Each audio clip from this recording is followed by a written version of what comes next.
Hello guys, welcome back to my channel. നമ്മുടെ Amsterdam വിശേഷങ്ങളിലെ രണ്ടാമത്തെ വീഡിയോ ആണിത്.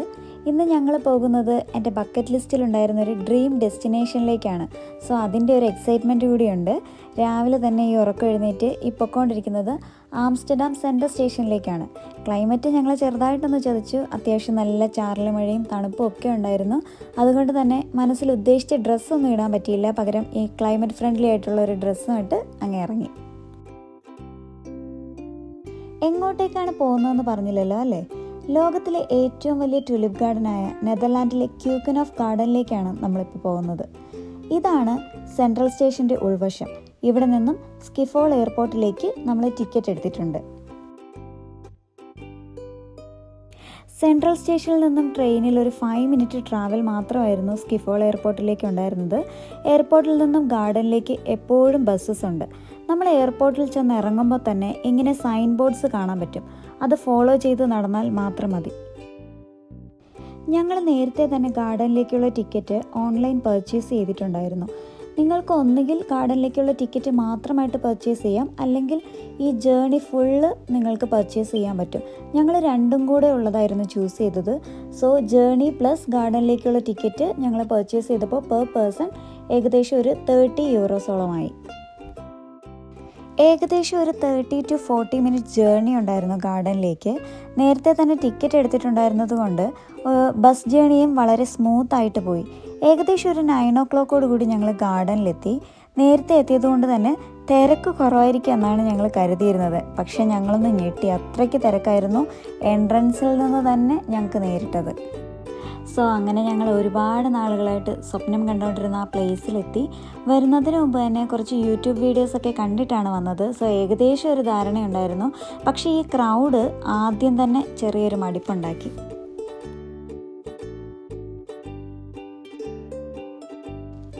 ഈ ക്യൂക്കൻഹോഫ് ഗാർഡൻ നിൽക്കുന്നത് ഒരു 79 acres ഓഫ് ലാൻഡിലാണ്.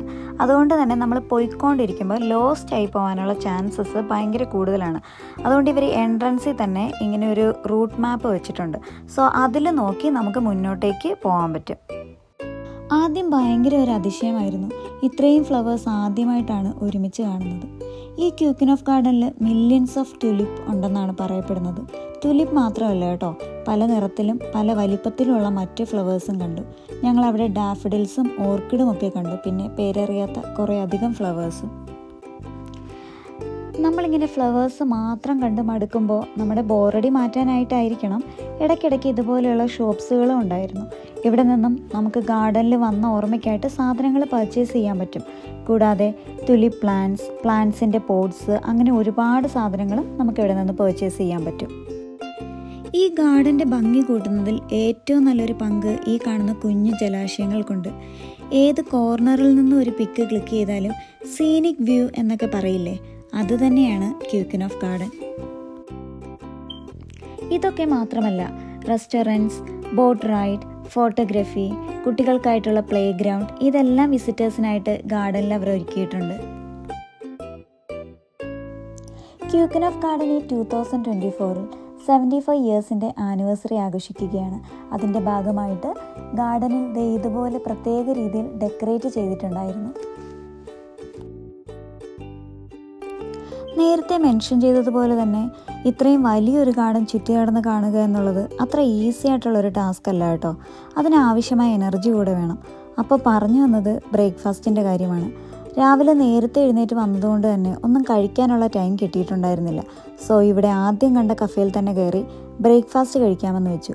പിന്നെ ഈ പുറത്തിരുന്ന് കഴിക്കാനുള്ള സൗകര്യം കൂടി ഉണ്ടായതുകൊണ്ട് പിന്നെ ഒന്നും നോക്കിയില്ല.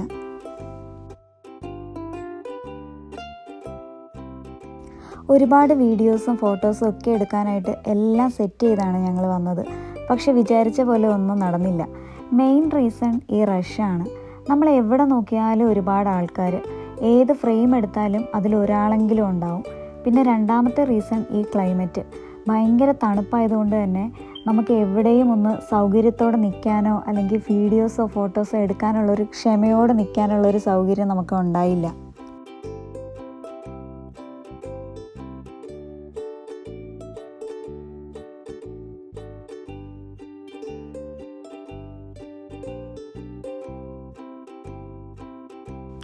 നമ്മൾ ഈ എൻറ്റയർ ഗാർഡൻ വെച്ച് നോക്കിയാൽ അതിലേറ്റവും ബ്യൂട്ടിഫുൾ ആയിട്ടുള്ളൊരു സ്ഥലത്താണ് നമ്മളിപ്പോൾ നിൽക്കുന്നത്. അതായത് പണ്ട് നമ്മൾ ഈ വാൾപേപ്പറിലും സീനറിയിലും ഒക്കെ മാത്രം കണ്ടിട്ടുള്ള ചില പിക്ചേഴ്സ്, അത് നമ്മുടെ കണ്ണുകൾ കൊണ്ട് നേരിട്ട് കാണാൻ പറ്റുക. എത്രത്തോളം ബ്യൂട്ടിഫുൾ ആയിട്ടുള്ള ഒരു അനുഭവമാണല്ലേ ഇത്. അതാണ് നിങ്ങളിപ്പോൾ കണ്ടുകൊണ്ടിരിക്കുന്നത്. നമ്മൾ എത്ര കണ്ടാലും മതി വരാത്ത, ഇവിടെ നിന്നും പാസ് ചെയ്ത് പോകാൻ പോലും നമുക്ക് തോന്നത്തില്ലാത്ത അത്രയും ബ്യൂട്ടിഫുൾ ആയിട്ടുള്ളൊരു പ്ലേസ് ആയിരുന്നു അത്.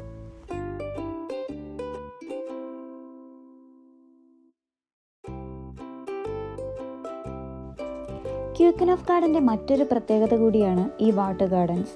ഭയങ്കര ബ്യൂട്ടിഫുള്ളായിട്ടാണ് ഇവരിത് ഡെക്കറേറ്റ് ചെയ്തിട്ടുള്ളത്. ഇടയ്ക്കിടയ്ക്ക് വളരെ ശാന്തമായ കുഞ്ഞു കുഞ്ഞു വെള്ളച്ചാട്ടങ്ങളും ഇവരൊരുക്കിയിട്ടുണ്ട്.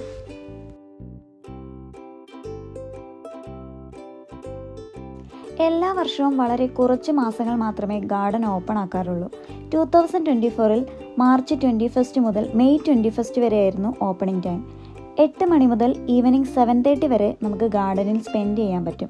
പക്ഷേ യൂഷ്വലായിട്ട് ടിക്കറ്റ് കൗണ്ടർ 6 o'clock കൂടി ക്ലോസ് ചെയ്യും.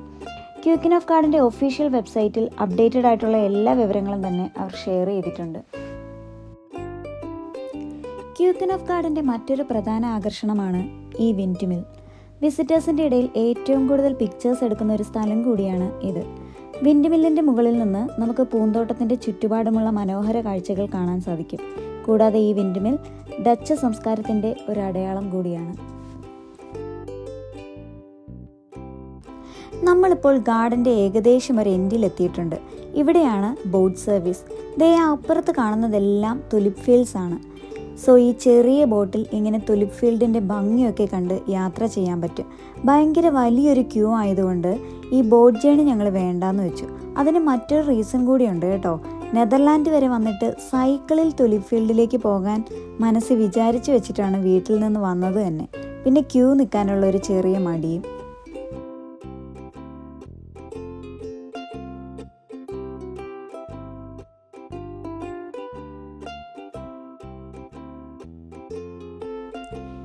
ഇതാണ് ഓർക്കിഡ് ഹൗസ്.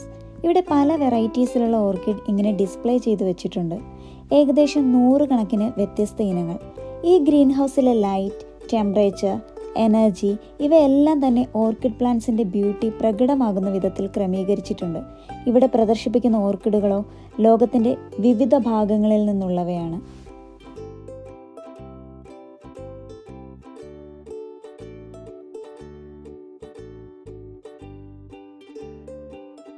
ഇനിയാണ് ഞാൻ നേരത്തെ പറഞ്ഞ എക്സൈറ്റിംഗ് മൊമെൻറ്റ്. ഗാർഡൻ്റെ പുറത്ത് തന്നെ റെൻ്റ് എ ബൈക്ക് എന്നൊരു ബോർഡ് കണ്ടിട്ടുണ്ടായിരുന്നു.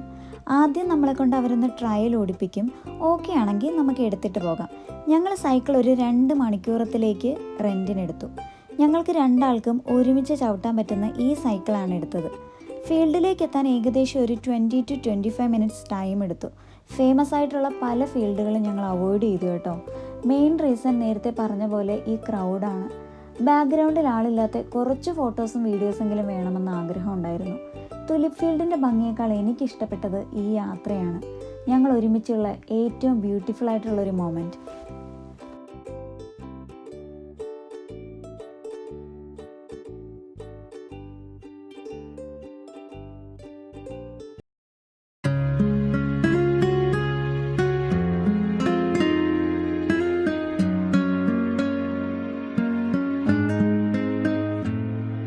കറങ്ങിക്കോ.